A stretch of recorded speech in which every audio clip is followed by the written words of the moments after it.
Corona virus की रफ्तार थामने के लिए पूरे देश में लॉकडाउन लगा दिया गया है। एक तरफ जहां हर कोई इस बीमारी से लड़ने के लिए घर पर बैठा है, वहीं दूसरी तरफ कुदरत भी लगातार अपने आप को संवार रही है।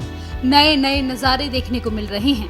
कभी प्रदूषण से बेहाल रहने वाली दिल्ली को भी अब सुकून की सांस मिलने लगी है।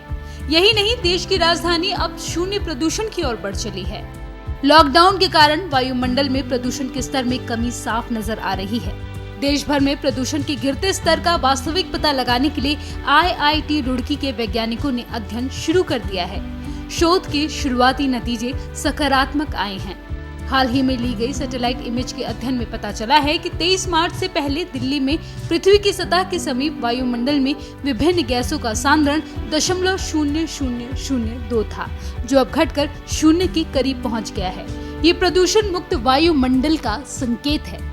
वहीं कोलकाता में ये प्रदूषण आधा घटने के बावजूद देश में सबसे अधिक है। कोल बेल्ट के जिन इलाकों में थर्मल पावर प्लांट संचालित हो रहे हैं, वहां सैटेलाइट इमेज लाल धब्बों के रूप में तुलनात्मक रूप से बढ़े प्रदूषण को दर्शा रही हैं।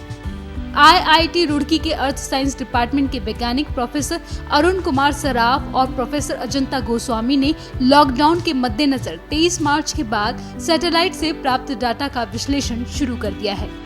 प्रोफेसर सराफ ने बताया कि शोध के लिए यूरोप की सैटेलाइट से प्राप्त इमेज के शुरुआती अध्ययन में पता चला है कि जिन प्रदेशों में थर्मल पावर प्लांट हैं, उन कोल बेल्ट एरिया में वायु प्रदूषण का स्तर अन्य क्षेत्रों से अधिक है। सैटेलाइट इमेज में इन क्षेत्रों को लाल धब्बों के रूप में प्रदर्शित किया गया है। उन्होंने बताया कि दिल्ली में प्रदूषण की मात्रा में काफी गिरावट आई है। यहाँ nitrogen dioxide, sulphur dioxide, ozone गैसों का सांद्रण 0 के करीब पहुँच गया है, जो लॉकडाउन से पहले 0.0002 मॉलिक्यूल प्रति वर्ग मीटर था, जबकि देश में सबसे अधिक प्रदूषण कोलकाता में देखा जा रहा है। यहाँ गैसों का सांद्रण 0.0001 मॉलिक्यूल प्रति वर्ग मीटर है। यहाँ प्रदूषण के स्तर में अपेक्षाकृत कम गिरावट को लॉकडाउन के सख्ती से पालन नहीं होने के रूप में देखा जा सकता है। वहीं देश के अन्य हिस्सों में भी प्रदूषण घटा है। इस शोध में वायुमंडल में एरोसोल की मात्रा में कमी पर भी अध्ययन किया जा रहा है। आपको बता दें कि एरोसोल सूक्ष्म ठोस कणों अथवा तरल बूंदों के हवा या किसी अन्य गैस के साथ मिश्रण को कहा जाता है।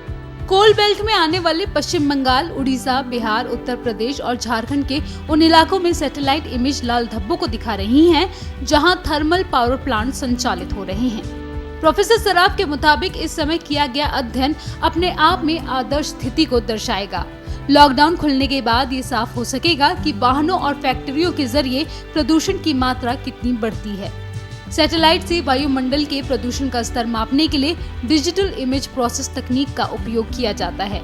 सैटेलाइट से प्राप्त तस्वीरें 2 डायमेंशनल मैट्रिक्स फॉर्म में होती हैं। इसमें हर छोटे सेल की एक वैल्यू होती है। मैथमेटिकल मॉडल के विभिन्न स्टेप से इसी वैल्यू के आधार पर प्रदूषण का आंकड़ा जुटाया जाता है।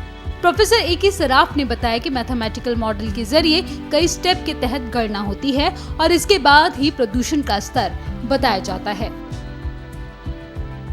अमर उजाला.com